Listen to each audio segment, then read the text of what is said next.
ये कोई नहीं जानता, कोई नहीं बता सकता।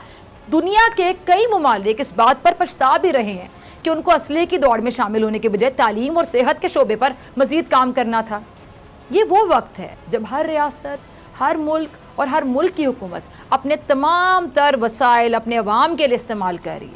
लेकिन अब आप हैरान होंगे कि ऐसी गैर यकीनी की सूरत हाल में भी एक ऐसा मुल्क मौजूद है जो ना सिर्फ एक वादी पर कब्जा करके बैठा हुआ है, बल्कि मुल्क के अपने अवाम कोरोना से ज़्यादा अपनी हुकूमत और रियासत से खौफज़दा हैं।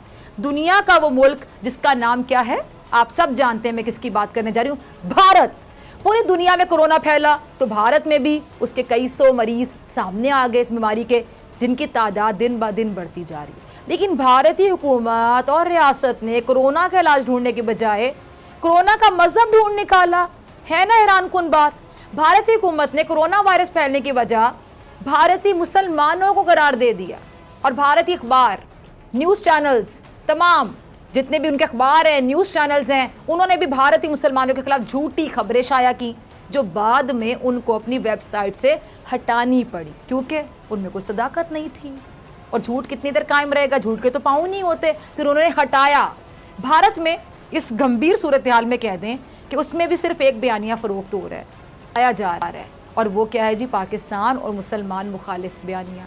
अब समझ से बाहर है कि भारतीय हुकूमत क्यों अपने 20 करोड़ मुसलमानों का ताल्लुक पाकिस्तान से जोड़ने पर बाज़िद है। इस वक्त भी भारत पाकिस्तान और मुसलमानों के खिलाफ ही बात कर रहा है, यानी कोरोना की फिक्र सबको खाए चले जा रही है और भारत के सर पे अभी भी पाकिस्तान सवार है। और मुसलमानों से जो नफरत है भारत की हुकूमत को, रियासत को, खासकर मैं नरेंद्र मोदी की बात करूँ, बीजेपी गवर्नमेंट की बात करूँ, वो अभी भी ख़त्म नहीं हो रही है। तो ये तो कहा इन्होंने हमारे पीएम के बारे में। खैर, हमारे पीएम सबसे बेस्ट है, उनका कंपैरिजन इमरान खान से या किसी और देश के पीएम से, प्रेसिडेंट से करना भी गलत होगा। इस कोरोना के समय में भी वो जिस तरीके से परफॉर्म कर रहे हैं, जिस तरीके से उन्होंने आवाम को संभाला हुआ है, जिस तरीके से उन्होंने लोगों को घर में रहने की हिदायत दी हुई है। एक बार तो उन्होंने माफ़ी भी मांगी कि उनको काफ़ी कष्ट हो रहा है कि वो हम लोगों को लॉकडाउन में रखे हुए हैं, पर फिर भी इन लोगों को उनके अंदर कोई ना कोई कमी मिल जाती है। चलिए, पीएम के बारे में बोला तो बोला, अभी तो इनको एक और चीज़ के बारे में बोलना है जिसके बारे में हम भूल ही नहीं सकते हैं, वो है कश्मीर। तो कश्मीर के बारे में फिजा खान ने क्या बोला है, देखिए ये। ठीक है बिगड़े साहब, आपकी तरफ आना चाहूँगी। कश्मीर की बात की जाने चज़ई साहब ने, अब बताइएगा कि कश्मीर में आप देख रहे हैं कि वो इलाका है, वो वाहिद इलाका जहाँ पहले से लॉकडाउन था, कोरोना के बाद मज़ीद सख्त हो गया। अब इस सख्त तरीन लॉकडाउन में आम दिनों से ज़्यादा, अगर मैं कोई झड़पे हुई तो गलत नहीं होगा, 3 हफ्तों में 9 भारतीय फ़ौजी मारे गए हैं। अब आप क्या सूरत हाल देखते हैं? मेरा ये मानना है कि लोगों के अपने अपने तज्ज़िये कोरोना को लेके, लेकिन मुझे लगता है कि ये कुदरत की तरफ से एक बहुत बड़ी वेकअप कॉल है, यानी अल्लाह ताला ने तमाम लोगों को एक वेकअप कॉल दी है कि जाग जाओ। लॉकडाउन में तमाम लोग हैं, ये भारतीय भी हैं जो काबिज़ हैं मकबूजा कश्मीर में, लेकिन अभी भी अगर इनको शर्म ना आए कि लॉकडाउन होता क्या है। हम तो अपने घरों में वैसे बंद नहीं हो पा रहे, हमारी आवाम ऐसे कि कहते हैं मैं बाहर निकाला जाए, जहाँ घर में आपके पास इंटरनेट भी है, टीवी भी है, आपके पास AC, हीटर, जहाँ जैसा भी मौसम है हर फैसिलिटी मौजूद है, वो लोग घरों में भी बंद है और उन पे जुल्म और सितम भी जारी है। अभी भी भारत को समझ नहीं आ रही कि लॉकडाउन होता क्या है और कोरोना हमें क्या सिखाने आया है। अब एंकर बोले और भाई उसके पीछे पीछे जो लोग हैं, जो उनके गेस्ट हैं, वो ना बोले, ऐसा तो हो ही नहीं सकता। और इनको जितनी परेशानी भारत से है, जितनी उनको हिंदुस्तान से परेशानी है, इतनी मेरे ख्याल से किसी और को परेशानी नहीं हो सकती। और इनको ये लगता है कि भारत के अंदर मुसलमानों पर सिर्फ और सिर्फ प्रताड़ना हो रही है और कुछ नहीं हो रहा, जबकि ये गलत है। जो उन्होंने अपनी मानसिकता बना ली है, जो मीडिया उन्हें दिखा रहा है, वो उसी मीडिया को फॉलो किए जा रहे हैं, वही देखे जा रहे हैं। तो उन्होंने अपनी एक राय बना ली है, देखिए क्या बोल रहे हैं। ये आपने दुरुस्त कहा, जहाँ तक आपने कहा ना कि इनको शर्म आनी चाहिए, शर्म चीज़ के नाम की चीज़ से तो बिल्कुल नाआशना है। लेकिन मैं ये समझता हूँ, देखिए आज 249 डेज़ हो चुके हैं उनके लॉकडाउन को, और परसों उन्होंने एक टीम भेजी भारत सरकार ने कि जाकर ये आप देखते हैं, हम चेक करते हैं कि कोरोना की क्या सूरत हाल है मकबूजा वादी में, ये क्या नहीं। अल्लाह पाक उनकी हिफाजत फरमाएंगे इंशाल्लाह। वेकअप कॉल तो सर्टनली है, ये सब के लिए है, तमाम मज़ाहब के लोगों के लिए है। लेकिन ये वो टाइम था जिस वक्त तमाम दुनिया एक ऐसे मुसीबत का शिकार हो गई है जिसकी वो सोच नहीं सकते थे, और इसका कोई उनके पास एंटीडोट एंटीडोट या इसका कोई काउंटर वो फार्मूला नहीं था।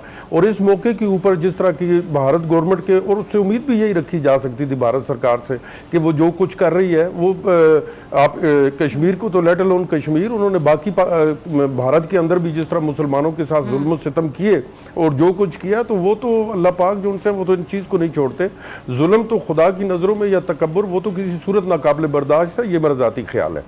और मैं समझता हूँ कि इस वक्त जो कश्मीरियों की हालत है, जबकि वो पूरी दुनिया से कट ऑफ है और उनको ये भी मालूम नहीं है कि बाहर क्या हो रहा है, सिर्फ उनको ये मालूम है कि कुछ ऐसी बीमारी आई है जिसकी वजह से ये सारा कुछ हो रहा है। एक इसमें अगर हम इसका एक अच्छा पहलू भी ये है कि वो चूँकि पहले ही क्वारंटाइन में है, तो मे भी वहाँ इसका फैलाव अल्लाह ताला के हुक्म से और कुछ उस वजह से थोड़ा कम हो। लेकिन बहरहाल वो चूँकि एक ऐसा एरिया है जहाँ से इस वक्त जो सा भारत सरकार को इसको संजीदगी से देखना चाहिए और स्पेशली इंटरनेशनल लेवल के ऊपर दुनिया को भी इसकी तरफ नज़र उठानी चाहिए। देखिए पूरी दुनिया खामोश थी जब ये लॉकडाउन चल रहा था, तकरीबन 7-8 महीने से।